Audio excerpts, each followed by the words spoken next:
Ashe, Ba'at Imhotep. This is The Truth May Hurt. My name is Raymond Witcher, and I will be your host. We're going to do a short video, and we're going to look at churches are closing worldwide, except in Africa. The Catholic Church and the Pope are spending more time in Africa now than they have ever before.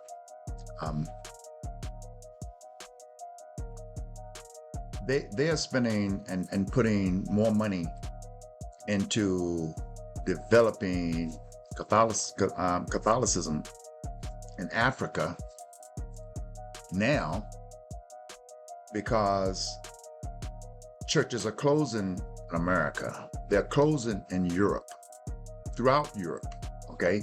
They're up for sale.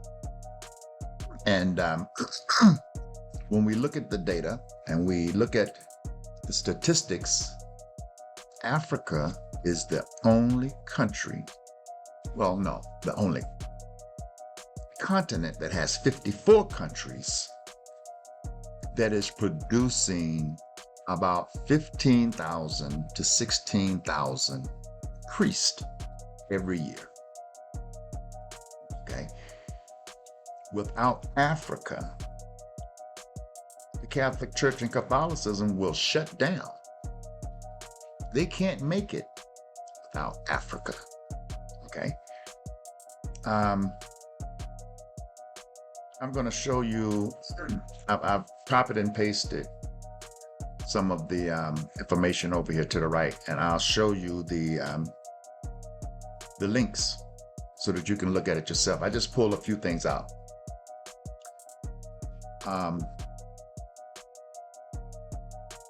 And as we can see, the Vatican counts almost 1.4 billion Catholics worldwide, with Africa, fastest growing continent, and Europe in the decline. Okay. New data from the Vatican shows that Africa added the greatest number of Catholics in 2021. So that's 4 years ago. Okay. Well, it'll be 4 years. This is January. This is December the 24th. Oh, tomorrow. Oh, yeah. Tomorrow will be Christmas. Okay. All right. So in another few weeks, we'll be in 2025. And this data is from 2021. And it says out of all the continents, and that all the world's continents registered at least a modest increase in the number of Catholics in 2021, except for Europe, which continued a years-long decline. Okay, so in America and in Europe, individuals and families, especially the youth, are walking away from Christianity. Okay, if you do a survey and just look at the populations or the congregations in the church, they're not full. They're not near full. Okay, people are waking up. Okay, we are waking up, especially the youth, and this is what's important. Let me finish reading this, and then I'll come back in there. Right. All right. The African continent gained 40 million people in the time frames studied, 8.3 million of whom are Catholic. Wow. Okay. So in the continent of Africa, there are 8.3 million Catholic walking around carrying a white Jesus, bowing down, praying to a white Jesus. And this is a black continent. It really makes me sick. Okay. And this is the evidence. Okay. See, either people have a belief in a faith system that is based on no evidence, no substantiating or objective evidence. Objective evidence means that there is data, that there is information or study to prove it. It's proven Okay? So a whole continent of 54 countries, black countries, colonialism, and what's the word I'm looking for? Colonialism and give me a second. Colonialism and Hellenism have been forced on the African continent, forced on the blacks in America. We are the real indigenous people of America, Africans, and every other continent that they've colonized for the hundreds of years that they have Hellenized it. Has us where, we're walking around without chains on our arms and our feet, but the mental chains are still in our head. You see, once a person gets images in their head, it's hard to get those images out of their head. Okay, and that's what's perpetuating. That's what the perpetual motion is going on in Africa, especially Africa, because on a previous video, I showed you that after I think it was 85, when they had the Berlin Conference, I think at that time, only 14% of Africa was colonized. But once they had that Berlin Conference, I think it was in 30 years, like 97, 95% of Africa was completely colonized. It was under British or some type of European country's control. They all used the same program. Okay, so this is why the focus of the Catholic Church is now Africa. They are the freshest indoctrinated. Okay, Africa doesn't need priests. We need engineers. We need engineers, electrical, electronic, civil engineers.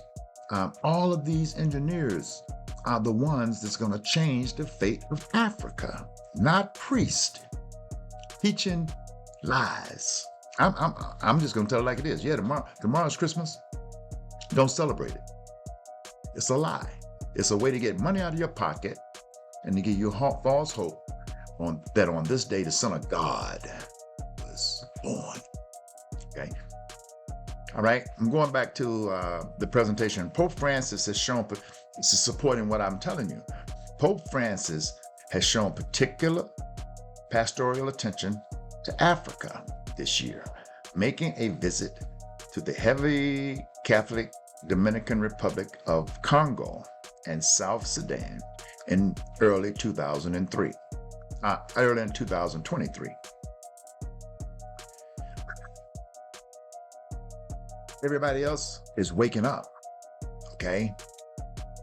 And until we get the black people and the Africans in Africa, this is why this channel, I wanted to start this channel, okay? It's primarily hoping that I can link up with the Africans, okay? It's not taking the attention off of the Americans or the Jamaicans or the Haitians or the South Americans or anywhere. But our fight, our common goal, and number one fight has to be Africa, in my opinion, okay? Listen to the data.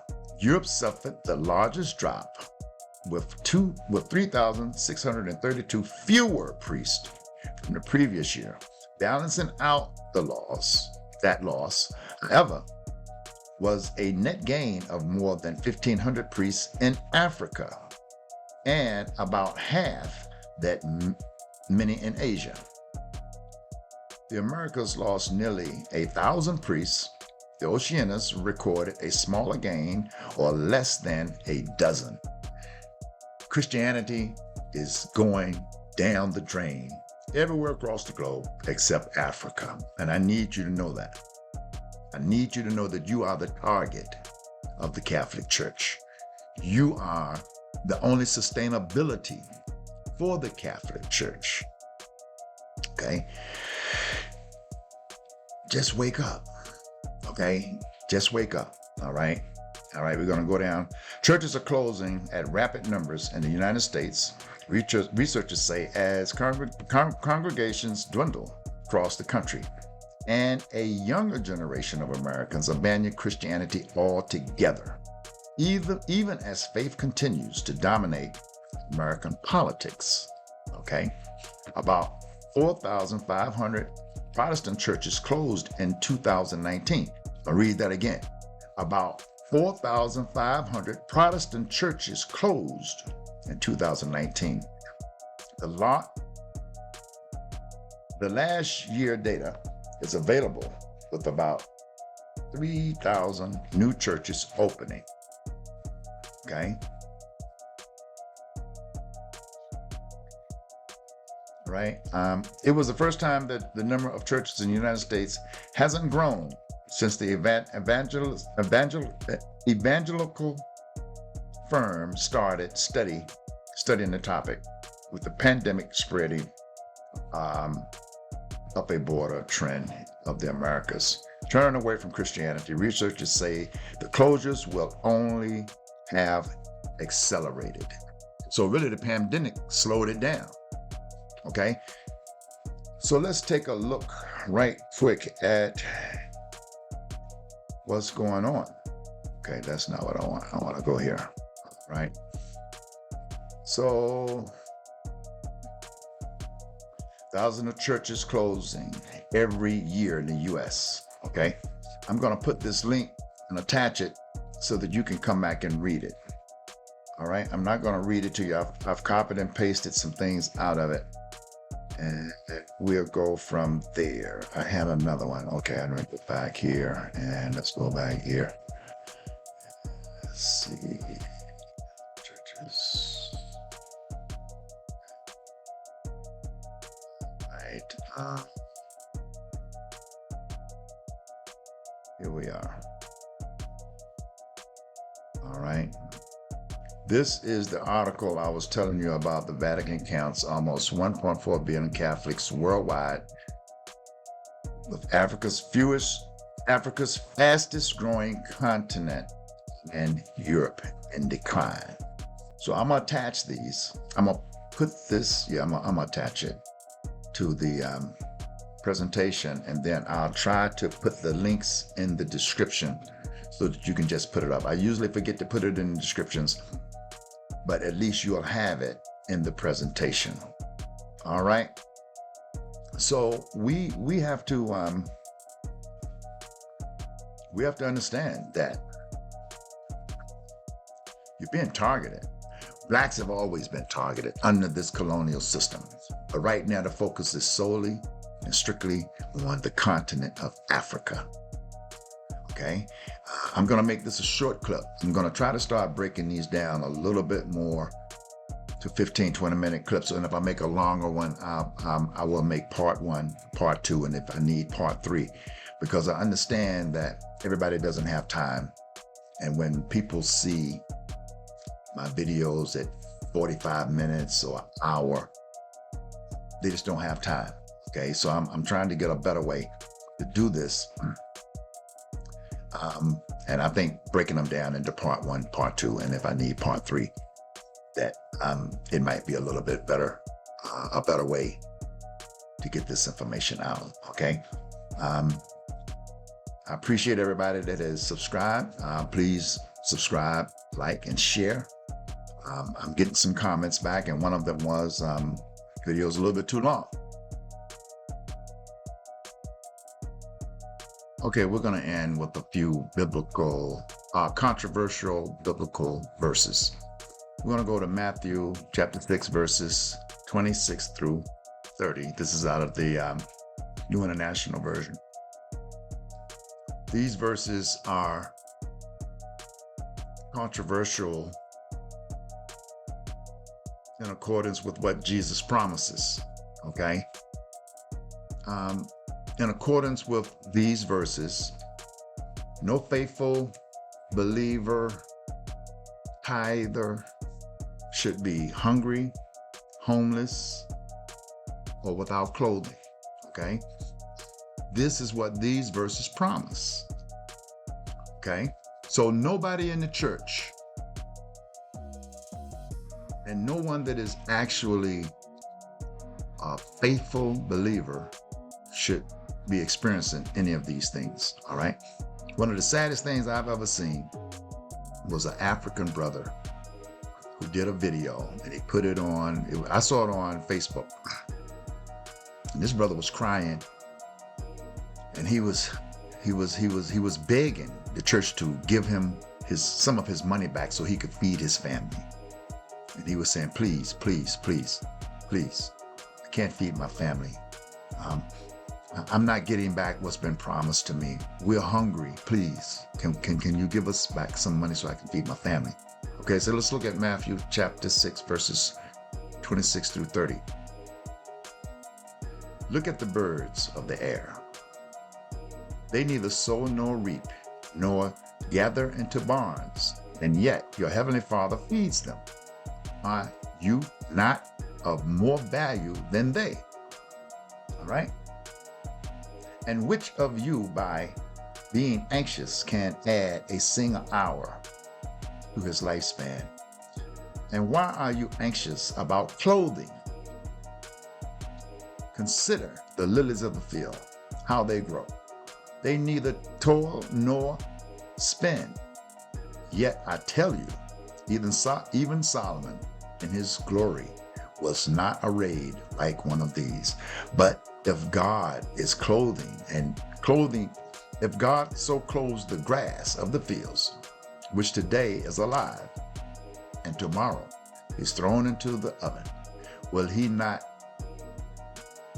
not much more clothe you, O ye of little faith? These verses right here tell you, don't you even worry about being clothed, being fed, or having, it doesn't really say this, but all of the things that you need to survive. All of the things, I'm gonna need to get my charger. All of the things that you need in life, the faithful should never have to worry. So all believers, this is saying, as long as you have faith, as long as you believe, you don't even have to worry. Okay? Let's go to John 14, verse 13. Now, these are things that Jesus promises. Okay? Whatever you ask in my name, I will do for the Father, that the Father may be glorified in the Son. If you ask me anything in my name, I will do it. It doesn't say, if you ask me some things, I will do it. He says, if you ask me anything in my name, I will do it. Well, I can't speak for everybody else. Well, yeah, I can speak for most people. People are praying for healing. People are praying for food. People are praying for money to pay their bills and things. It's not happening. Okay, let's go to Matthew 21, verse 22. All right.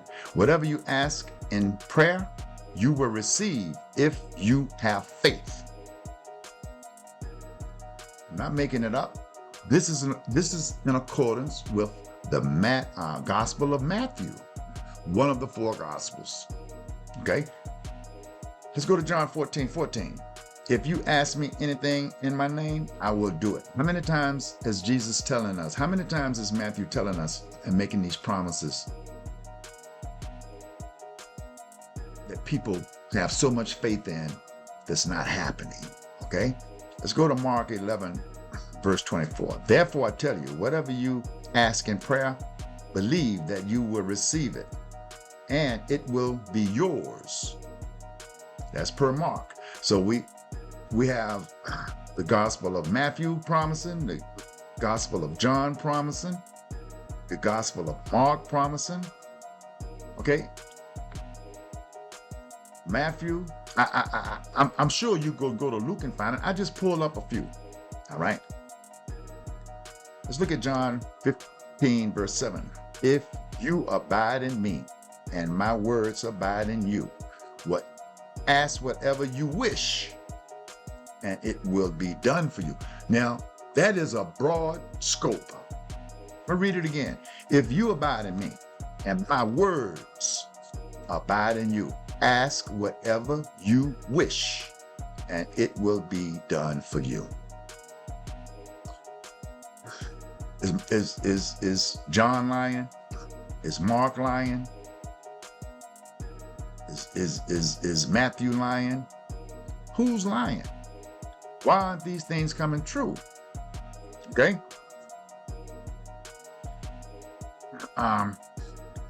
Remember, we did on another previous presentation, I think it was the last presentation, J was not an alphabet until 1524.